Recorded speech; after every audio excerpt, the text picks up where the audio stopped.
Hello and welcome to the Otaku Network podcast. My name is Steve. And I'm David. And we are into week 2 of the 2025 spring anime season. So we'll get right into it and we'll start talking about the first show on the docket today, Kowloon Generic Romance. We ended the previous episode with Reiko not sure what was real and what wasn't, given the fact that she has found a Polaroid in Hajime's desk that includes a woman that looks exactly like her that was taken during their engagement announcement.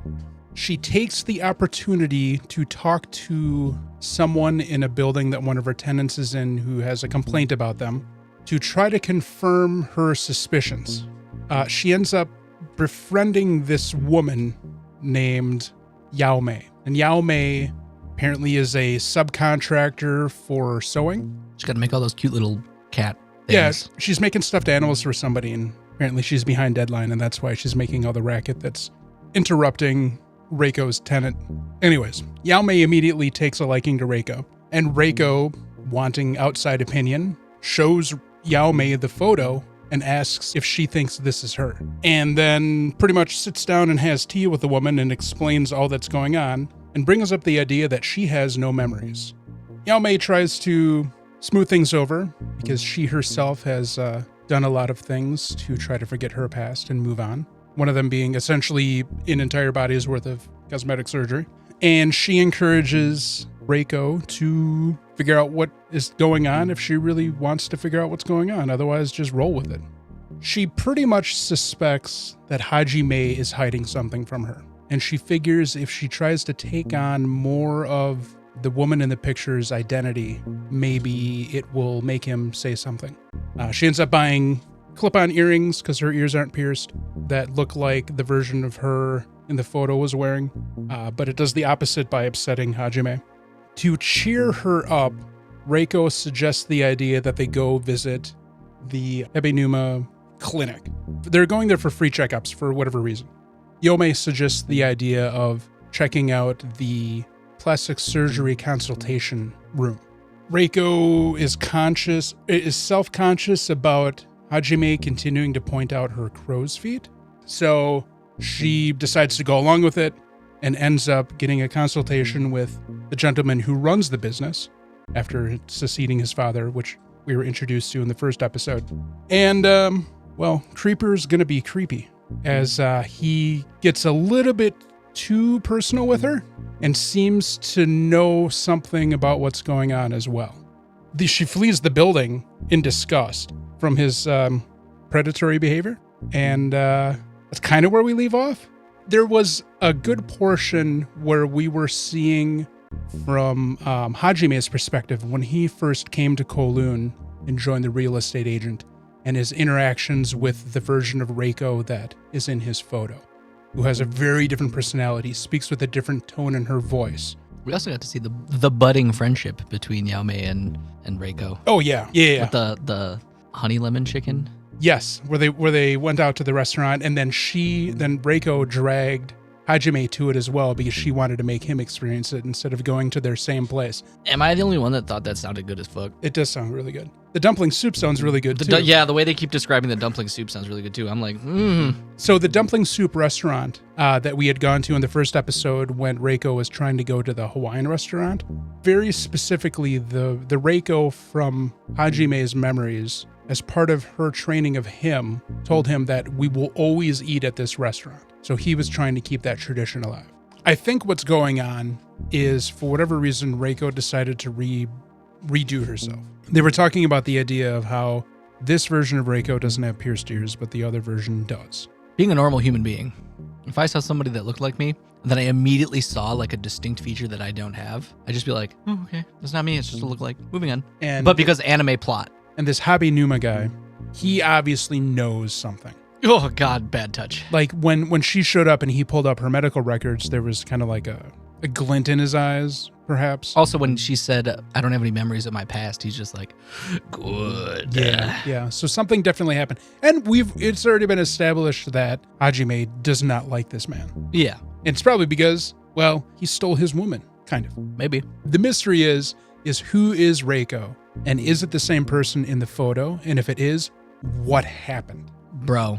If it isn't the same person, what happened? I had an idea. What was your idea? There's just a bunch of Reiko clones in the basement. They did that in Evangelion. I know. It's going to happen again. Just a bunch of clones. I like the character of Yao Mei. She was fun. I love Yao Mei. She's great. She has a really good attitude on life, which probably means very darkness. She's spunky. She probably had a lot of trauma and hurt to get to the place where she is right now. Where she had plastic surgery from her head all the way down to her toes? Yeah. Yeah, to change her life and whatnot and blah, blah, blah. Yeah. And have this very cheery disposition. But she's spunky and I love it. Yeah, it's probably because she's probably lived through some things. Yeah, probably. I'm sure we'll find that out too as the story goes on, because this probably isn't going to be a feel-good story. Yeah, probably not. All these shows, all they do is teach me that spunky women have dark pasts. Unhappy people are just completely normal people. Yeah. Happy people have suffered. They've seen some shit. No, they just can't cope with what they've seen. Shh. No, I'm besides the ick that I got from Creepy McCreeperson. Hebi Numa? Yeah. More like Herpy Numa. When he did the like lipstick wipe. Yeah, just did a shudders. Swipe to take her lipstick off of her bottom lip because he's like, it doesn't fit you. And then as he's watching her run away from the building with Yao Mei, he applies it over the lipstick he already has, replacing it. He does like a transition swipe for lipstick coloring. I shuddered. I was like, I love the fact that what is being presented as the bad guy of the story also looks like he could be the male lead in a Korean drama. Yeah, you're right. Anything else to say on episode 2 of Kowloon Generic Romance? It continues to be pretty. In its own way. I mean, it's not the most detailed of artwork. But hot characters continue to be hot. So, okay, Yao Mei showed up, and Yao Mei is Barbie doll. Yeah. Barbie doll with a larger breast size. And I still think Reiko's chest is bigger. Reiko's chest is pretty big, but Yao Mei's is huge. Fair. And I'm like, that's right. This is made by a woman. But I'm like, okay, choices, character design. And then Yao Mei is like, oh yeah, all of this is plastic surgery. I'm like, oh, I accept even more now. The anime had to convince me that this just wasn't a thoughtless design choice. Yeah. And it did. And as provided, the original authors just continues to pop off Queen. Let's go. Yeah. We love beautiful people with reasons for being beautiful. Yao Mei looks like a Barbie doll, though. She does, and she chose to be that way she based did. on the backstory that was provided 100%. By the girl boss that is this manga artist. I love this show. It's great. So this week in Vigilante, literally, which animes have been seeming to do a lot lately, pick up immediately where we left off. We have the confrontation between Knuckle Duster and Eraserhead. Well, basically it turns out that Eraserhead thinks that Knuckle Duster is a supervillain because he's harassing somebody. And we get this very well animated combat sequence between the two of them. It was very fluid. I liked the fluidity in the movements because usually like a superhero movie will do like more of the stop cutty kind of punches, but there was like some fluidity to the fighting and I liked it. You saw movement from Eraserhead with his scarf, and then you also see Knuckle Duster's just awesome fucking combat style. I love him. He's so fun. He's fun. He's a street brawler. He's definitely a street brawler. In this combat, we learn that Knuckle Duster doesn't have a quirk. He is quirkless. And while Eraserhead and Knuckle Duster are beating the shit out of each other, the businessman, who we thought was just a little dweeb, starts running off with his suitcase.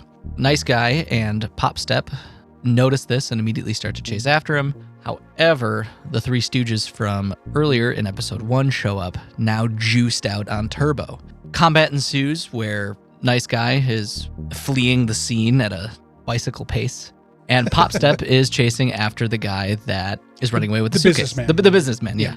Well, ultimately, so the reason they're chasing it is because Pop Step, Knuckle Duster was about to get heroed. She was scrolling through some stuff on Insta or whatever, and noticed that businessman kept showing up at all of the scenes of recent supervillain sightings. So yeah, Pop Step eventually catches up with this guy, and it turns out that his little superhero toys are actually fucking turbo. He hits himself with the dose of turbo and becomes this roided out shadow monster. He's giant. Very quickly causing a scene, grabs onto Pop Step, grabs onto the fucking lizard stooge. Yeah. And basically starts playing with them like they're toys until we didn't get a ton of backstory, but it seems like he's just a distributor of the stuff. Yeah, I would imagine so. And he's just more of like a nerd. Yeah. So he ends up causing havoc. He gets punched by Knuckle Duster, who gets fucking yeeted and starts to cause this giant thing to fall. Nice Guy goes, tries to save Pop Step, and realizes that as she's falling, she can't use her quirk until she has contact with the surface. So he slides up the wall, fucking yeets himself off the wall, becomes the step for Pop Step, which also beautifully animated. Yeah. The animation in this episode was just, I love it. I love it. It's so much better than My Hero Academia's animation. Holy shit. Oh, I love it. I love it. The expressiveness of the characters' faces. I'm hoping their movements. I'm hoping the last season of My Hero Academia kind of adopts not the like whip, the crunch, actual style of this, the art style, but more the depth of animation. Yes, I hope they adopt that. And I'm only halfway through the original My Hero Academia series, so maybe they did more, but could be. I don't know for sure. Sure. Yeah, I'm in like season 4 out of the 7 that are out right now, and there's still going to be one more that comes out. Wing Bang Boom. Eraserhead and Knuckle Duster had resolved their issues. Eraser thought he was a villain, but quickly realized that he just has a weird way of dealing with things. He's just an and gives him a warning to not mess with what heroes are supposed to be doing. Knuckle Duster goes, "Yeah, right, asshole. I'm gonna keep doing what I do." Proverbially gives him the bird, and then gets yeeted by Shadow Giant. They end up beating all of the guys that are drugged out on Turbo. Eraserhead ends up showing up and is the one that ultimately defeats the big Shadow Giant by erasing his quirk so that he shrinks back down to a normal size and can be tied up and restrained until the police show up. And we finally meet who's probably going to be the antagonist, the detective from the main My Hero Academia series. Oh, is that who that is? Okay. Yes, I figured with the attention they were giving at the end scene when the police were investigating the thing, that guy was important, that he had history within the series. Yes. Not seeing the series, didn't know who the hell he was. He is the main detective the main detective in the series that shows up probably season 2, season 3. Okay. And he's the one that's investigating like All for One, which is the main villain of My Hero Academia. And yeah, I was like, that cat guy looks familiar. Oh shit! It's the dude with the face. It's the detective. I can't remember his fucking name because I only really care about the main characters. Whoopsies. Yeah. We get one more confrontation with another villain where he's also roided up on Turbo, and we get kind of the introduction of the new name for Nice Guy, which is the Crawler, that everybody seems to fuck up. The Crawler. Yeah, the Crawler, like he's a donut. And basically, Pop Step, the Crawler, and Knuckle Duster have formed their own little vigilante team, and that's kind of where we leave off. Yep. We leave off with the detective being like, we gotta find these assholes. We can't let vigilantes do their shit. It was fun. It was good. It's great. It's fun. I love it. The animation is so good. The fighting is so good. And it doesn't take itself seriously. And it's hilarious. I love every time he's like, I'm the Crawler. The Crawler? No, the Crawler. Why can't anybody get this right? Or when she's going through the Instagram and he's like, come on! I said it! Why is everybody calling me the Crawler? And it was really just the 2 middle school kids they were trying to break up a fight with. Yeah. So Knuckle Duster beat that guy to fucking senseless. Oh my God. The cops even commented on it. They're like, we can't identify him because somebody went too hard on him. Whatever hero did this is going to lose their license. Oh wait, we think it's Vigilantes. Those bastards. Yeah. It was so good. I'm glad I picked this. It's a fun. I was a little hesitant at first that you might be just miserable watching this because I know how much you hate Shonen and original My Hero Academia, but the outlook has been good so far. No, this has been fun. a lot of fun. It's so much fun. And Knuckle Duster's just a fucking weirdo. I know, and I love him. He's such a fun character. The other 2 are fun too, but there's just something about Knuckle Duster. I love the dynamic between the 3 of them too. Mm-hmm. Well, so Pop Step is the smart one. Yeah, Pop Step is leagues smarter than either of them. Oh, geez, yes. She is hyper intelligent compared to the 2 of them. Knuckle Duster's the one that instigates everything. He's literally the barbarian. Then we just have the middle of the road with Crawler. Crawler. He is definitely just like the insert yourself into this character. I think he's got a little bit more personality than that, but you're not too far off. He's got enough personality that he is a character, but he is kind of self-inserty. He himself realizes that he just doesn't have what it takes to do hero business, but he's so obsessed with being able to do hero business that he's just going along with the flow. I also like that Knuckle Duster gave him like a biker jacket and biker gloves. Yeah, a bunch of like protective gear. So now that he can go faster? Question mark? Yeah, maybe. Who knows? Maybe his own limitation is his own fear. Yeah, no, it's fun. It'll be interesting to see how the larger narrative begins to unravel. I'm excited to see what other characters they introduce. Well, if there's anything based upon the intro, I'm sure we'll see all of those. Right, there's going to be a lot of those characters, yes. Yeah, there'll be a lot of cameos to keep the fans interested. Oh, yeah. And granted, they don't abuse the cameos either. Well, it's only been 2 episodes. Fair. But they haven't abused the cameos Sure. yet. Well, we've had two cameos in 2 episodes. What I mean is they don't, Take over the narrative? take over the narrative, yeah. Yeah, that's fair. They're, there because they exist in the world. Yeah, ultimately, because of what they're doing, they will obviously cross paths with these other people. Right, because they're doing the same thing. Correct. They're technically and morally opposed to each other. Yes. So they're gonna show up, but it's not like, oh my God, Eraserhead takes over this whole episode and it's just an episode about Eraserhead. He obviously does the thing that he's supposed to do as a hero and blah, blah, blah, blah, blah. But the focus was still on Crawler, Popstep, and Knuckle Duster. And largely just Crawler. It was Crawler, Popstep, and then Knuckle Duster. Way far in the back, Knuckle Duster. In terms of importance this episode. Or screen time. That too. Knuckle Duster had about the same amount of screen time as Eraserhead did. So this week in Lazarus, we have our anti-hero Axel being forced into the group via threat of death. Similar to the way that they played the survival game in Battle Royale. So they've after subduing him, they've attached a bracelet to him which he can't take off, which can lead to great bodily harm and or death, as a bargaining chip to force him to do it, or to participate nicely with the crew. All the other members, unknown level of willingness, are also in the same situation. Hirsch, the mastermind behind the group's efforts, tells them that they need to get cracking. Time's a wasting. So they do a little bit of research, and Elena, the hacker extraordinaire, picks up some clues as to maybe a whereabouts of where Dr. Skinner could be. And the team splits off into 2 different groups, and they search 2 different locations in the America Southwest. Alex gets paired up with Chris, and Doug and Leland pair off and go to a different place. And so essentially Axel. Oh yeah, Axel. I said Alex. You did. Axel and Chris. I'm like, who the fuck Not is Alex. Alex? Jesus Christ. Anyways, both teams essentially find an abandoned location out in the middle of nowhere and begin snooping around it until other agents who are in the hunt for, Dr. Skinner also show up at the same time, and confrontations ensue, kind of. Nothing really happened.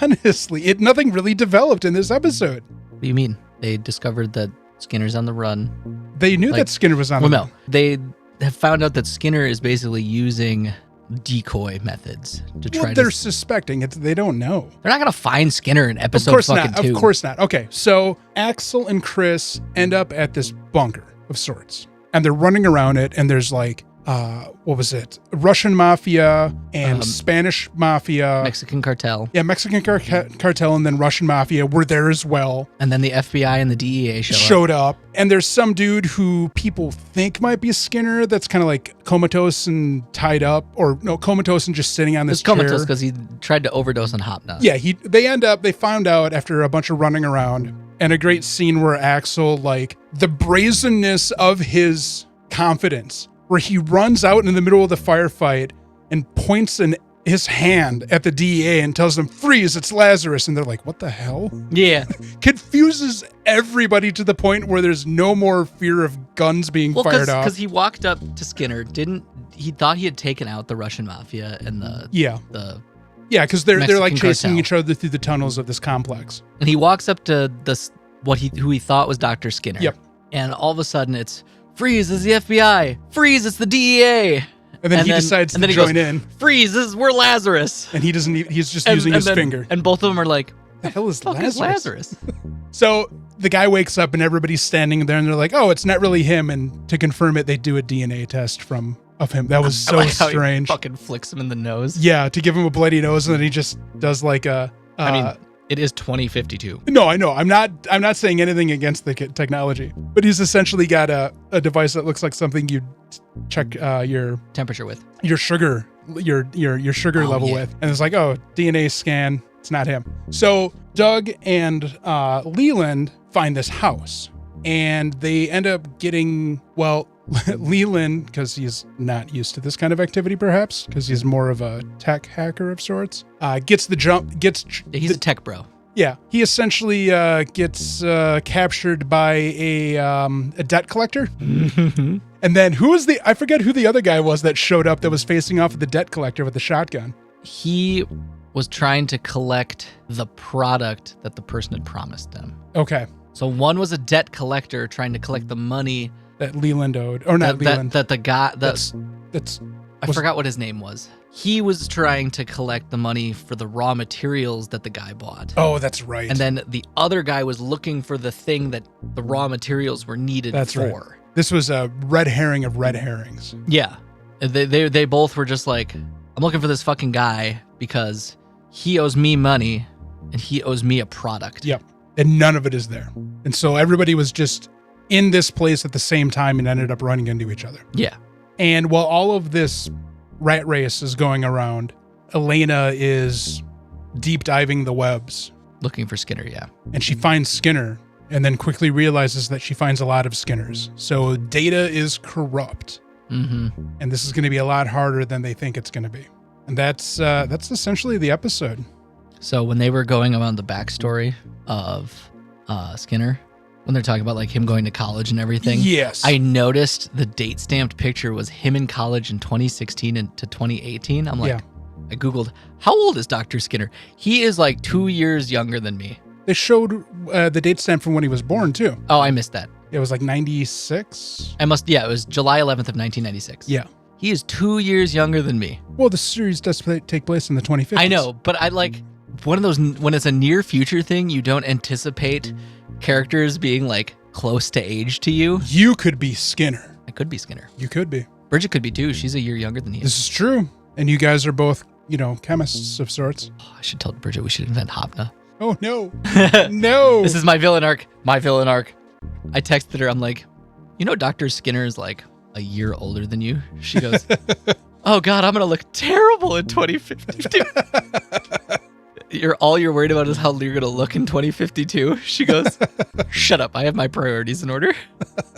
So the episode really gave us three things. It gave us the resolution of the party to do their thing, to take the mission on.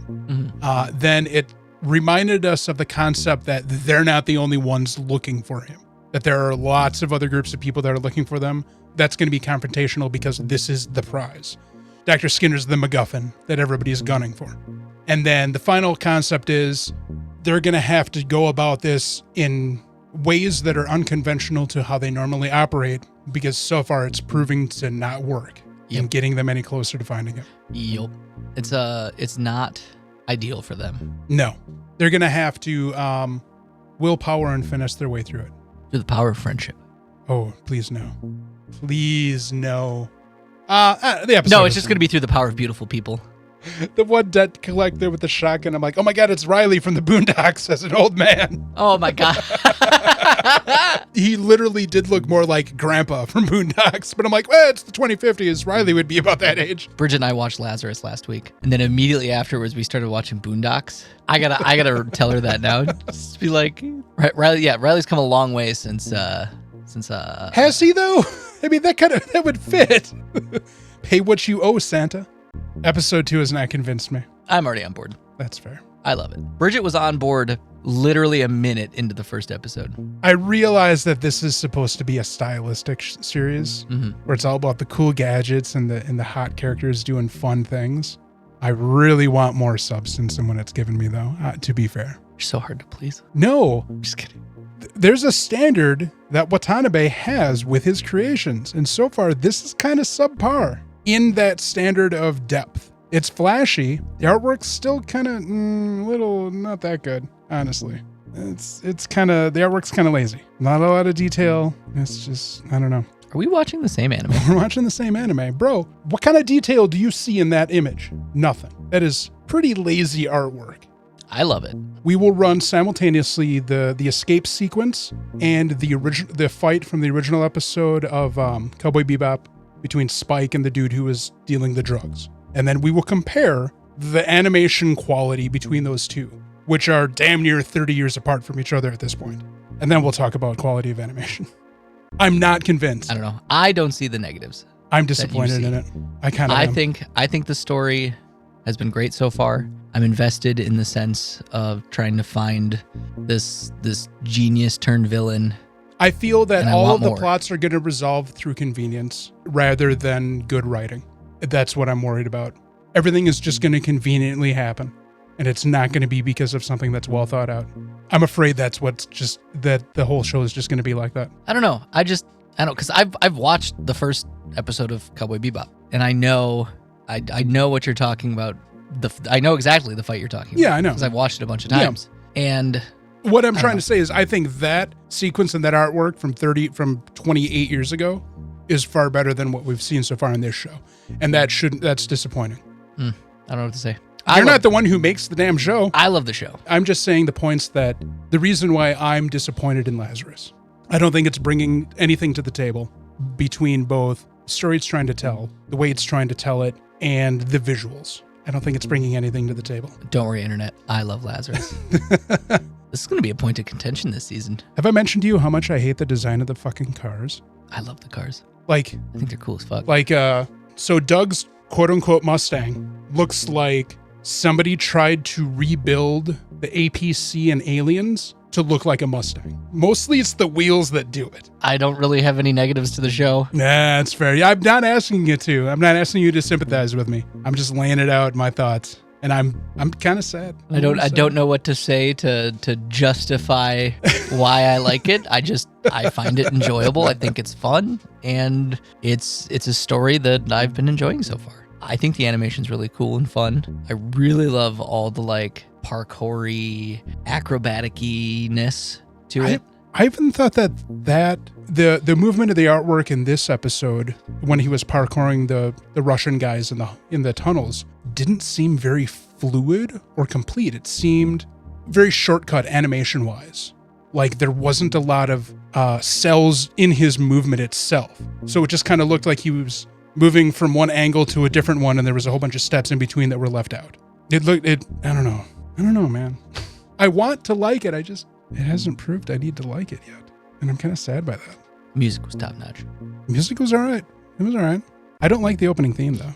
I clicked right through. I'm like, oh yeah, that's because I couldn't remember what it was because I had listened to it in the first episode. And I'm like, I don't remember what it was. So I listened to it this episode and I got about 10, 20 seconds into it. And I'm like, nah, I don't need to listen to this anymore.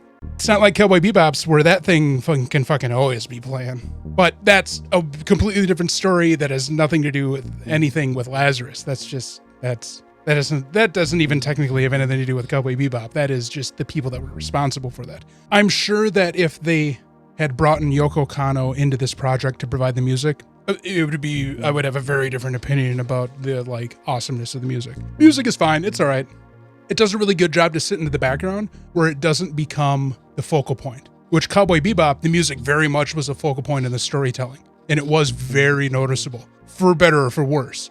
But I thought about that as I was watching this episode, because we had talked about the music last time. It's there. It's not bad. But yeah, I don't know.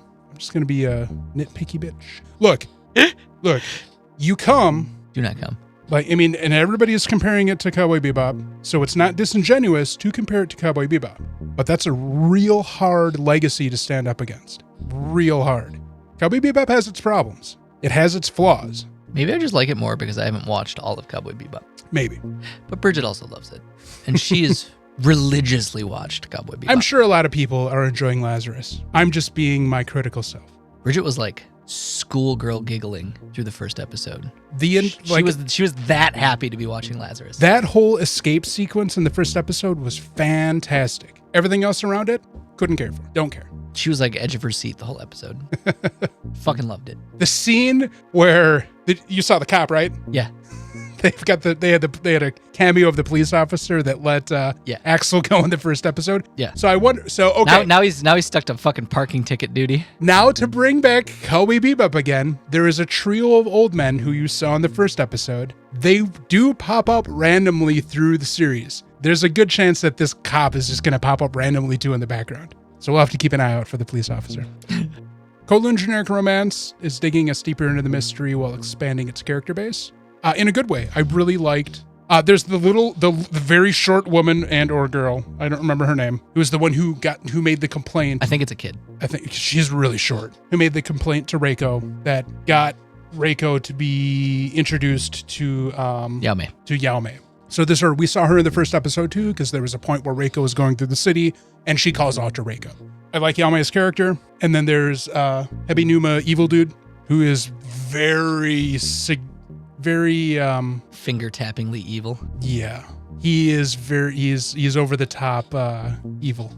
So excellent. The mystery builds as to what's going on with Reiko. My Hero Academia continues to spread its story as it digs deeper into the effects of Turbo and continues to show cameos of characters from the main My Hero Academia series without being too much of a distraction, and also shows the growing camaraderie between Popstep, Crawler, and Knuckle Duster. Yep. And it's so fun. It is very fun. It's the presentation, the moments where it pays homage to classic comic books with the paneling and just the directing. It's or like when he hit the awning and it made the like stack. Yeah, there's always onomatopoeia. The sound effect noises throughout. Lazarus, this episode just seemed to spin its wheels and tell us something that we already knew, that this wasn't going to be solved easily because we have 13 episodes to get through. I think it's 13 episodes. I don't know. But I really appreciated the idea of it boldly reminding the audience that the crew that is Lazarus are not the only people that are in this search. That we're going to continue to run across adversaries that are trying to get to the same goal. So I liked that. They're also a merry band of idiots. The scene where Chris and Axel were talking about their criminal past, and when he mentions how long his prison term was, that was like 800 and some odd years, she immediately slams on the brakes and forces him out of the car at gunpoint and tells him to fucking leave. And then he has to explain to her that he's not a mass murderer. He just loves escaping, and every time he escapes and gets caught, it doubles his prison time. Yeah, I love how he's just like... It's a hobby. Yeah, and she's just like, get out of my car, you mass murdering fuck. You sicko. That scene was fun. I did really enjoy that scene. Because she slammed on the brakes. Oh my God. And she's like, fuck out of my car. Gun right in his face. He's like, okay. Didn't she like even kick him out of the door as he opened it? Yeah, she fucking... That was a fun scene. I liked that. I like Axel. I like Axel too. Axel's a good character. I like Chris too. Chris is fun. I don't like Leyland. Leyland's... There was I have a feeling I'm going to like Elena. In contrast to Axel and Chris having their little weird dispute, there was you would cut to Leyland and Doug is kind of on the side warned Leyland about how dangerous Elaine is. Yeah. Because you know what the show is going to have? It's going to have a double cross at some point. Yeah. Because it can't not have a double cross. You're right. It'll probably be Doug. Probably.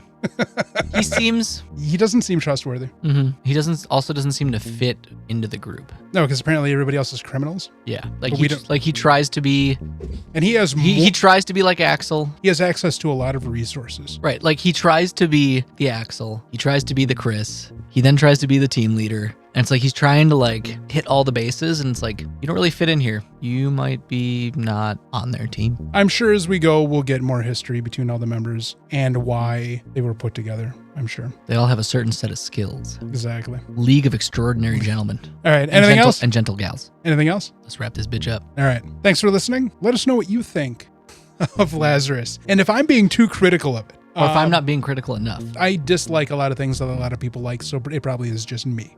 Otherwise, yeah, don't forget our episodes of Anime Plus that come out on Wednesdays, where we are reviewing Season 2 of Shoshimen, How to Become Ordinary. And then David is also kicking off his own YouTube channel, digging into his world of miniature painting. And miniature wargaming. Basically, I'm taking a deep dive and exploring the world of miniature gaming and the hobby aspect aligned with that. I'm currently working on my inaugural episode where I'll make my thesis statement about what will be going on in the channel. But to give a little sneak peek, there'll be a lot of miniature painting. There's going to be some new and upcoming hobby products or news related to the hobby, and just lore and other background information about why I love miniature wargaming. So check that out at Enlightened Miniatures. Yeah, we'll have links in the body. And I can't promise when the first video is coming out because I got to learn video editing.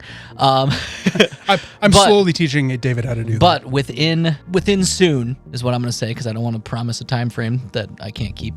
I should have my first inaugural video out, and I look forward to starting that journey. But don't worry, I won't stop doing the podcast because I love this podcast. All right, well, thanks again, and we'll catch you guys next time. Shit, we forgot to say like, comment, subscribe. Bye.